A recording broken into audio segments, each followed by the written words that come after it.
Hi, kiddos. Happy Tuesday. Happy you're here. Happy we're doing some poetry together. So today we are going to actually start looking at different poems, and tomorrow you're going to write your first poem, which I'm very excited about. But in order for you to write your first poem, we have to learn our first type of poem. So today our I can statement is I can read a poem silently, then read out loud, then finally begin to think through each part. So that's what we're going to do. If we were in person, I would give this to you and we would read it silently together and then out loud together. But for the sake of time, I'm just going to start by doing it out loud. But I would really encourage you in your task today, you're going to have to read a poem. I would highly, highly, highly encourage that you do this. Read it silently, then read it out loud, okay? This is really how poets read poems. This is like the protocol. You look at it by yourself silently, and then you read it out loud to yourself, beginning to think through each part, really asking yourself, what is this saying and how do I know? So I would really highly recommend that you read it in your head and then read it out loud, okay? So today we're going to read a poem called Do Not Go Gentle Into That Good Night. I'm not going to pause. I'm just going to read through and then we'll kind of talk about it at the end. Okay, so this is this is a type of poem we'll talk about in just a minute, but this is one of the most famous types of this poem. So this is called Do Not Go Gentle Into That Good Night by Dylan Thomas. Do not go gentle into that good night. Old age should burn and rave at close of day. Rage, rage against the dying of the light. Though wise men at their end know dark is right, because their world has forked no lightning, they do not go gentle into that good night. Good men, the last wave by, crying how bright their frail deeds might have danced in a green bay. Rage, rage against the dying of the light. Wild men who caught and sang the sun in flight and learned too late, they grieved it on its way. Do not go into that good night. Do not go gentle into that good night, Grave men near death who see with blinding sight, blind eyes could blaze like meteors and be gay. It means happy. Rage, rage against the dying of the light. And you, my Father, there on the sad height, curse, bless me now with your fierce tears, I pray. Do not go gentle into that good night. Rage, rage against the dying of the light.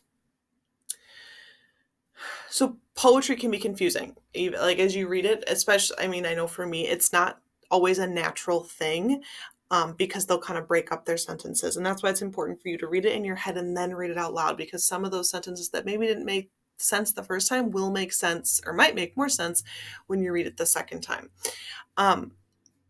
But so I want us to kind of think about what kind of poem this was. We're gonna hop down here to thinking about what kind of poem this was. So this is called a villanelle. This is a 19-line poem. So there are 19 lines. I'm actually gonna move this up here so it's a little bit closer. So it's a 19-line poem. It is made up of 5 tercets and 1 quatrain at the end. So it has all of its stanzas, which are like stanzas, a paragraph of poetry, have 3 lines, and the last one has 4 lines. So if you look up here, 3 lines, 3 lines, 3 lines, 3 lines, 3 lines, and then the last one has 4 lines, okay? It also follows an ABA rhyme scheme. So ABA means that it rhymes. So if you look, like, this would be A, this would be B, this would be A. We've actually talked about this before with your, why can't I type right? There we go. With your DLPs, we've talked about this kind of stuff.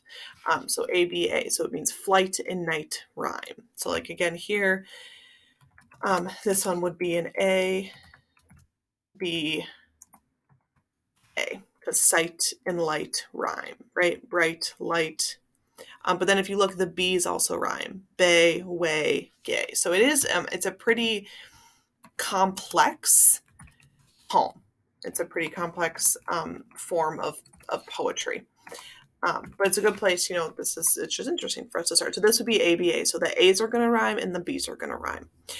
There's also sometimes certain lines repeat. So if you guys noticed, every line at the end, rage, rage against the dying of the light, and do not go gentle into that good night. Those were always the lines at the end, okay? It doesn't always have to repeat, but it's just sometimes certain lines can repeat. Okay.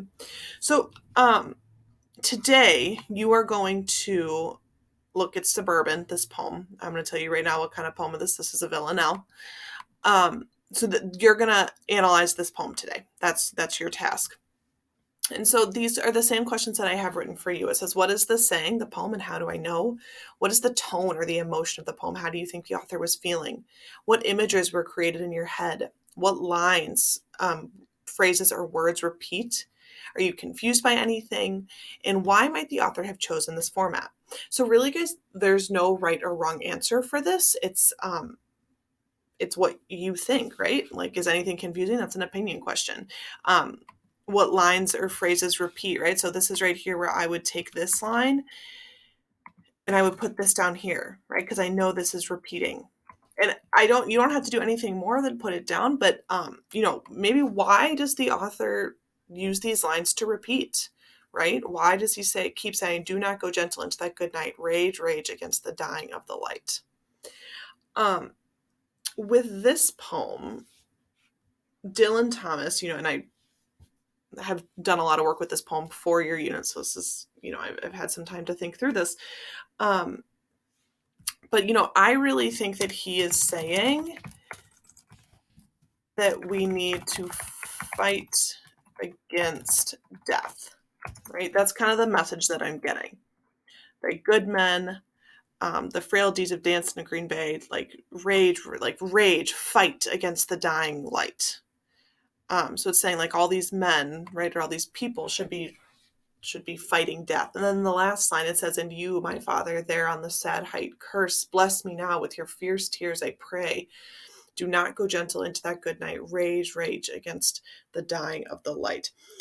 It sounds to me, right, like he doesn't want to lose his father. It sounds like maybe his dad is dying or he's afraid of that and he really doesn't want to lose his father. The tone, in my opinion, of this is pretty intense, right? He sounds very serious, almost a little angry. He's trying to send a message.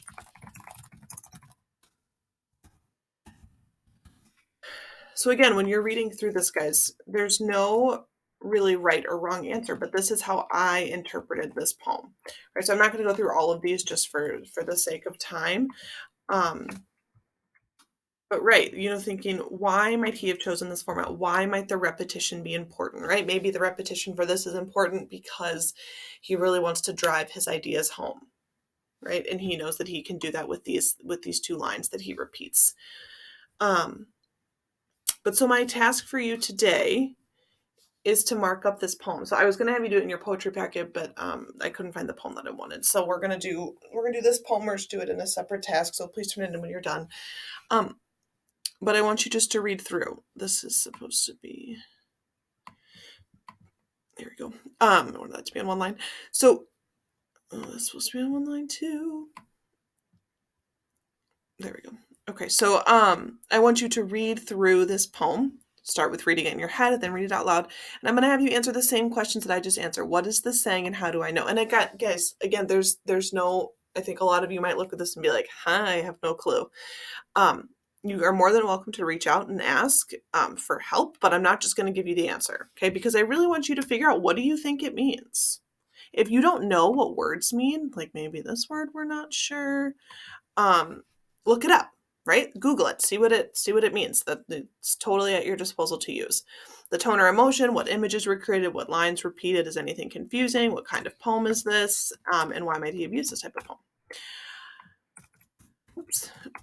So if you have questions, please let me know. I'll be on for office hours. But if not, go ahead and turn this in when you're finished, and I will grade them for you sometime this week. Have a wonderful day, guys.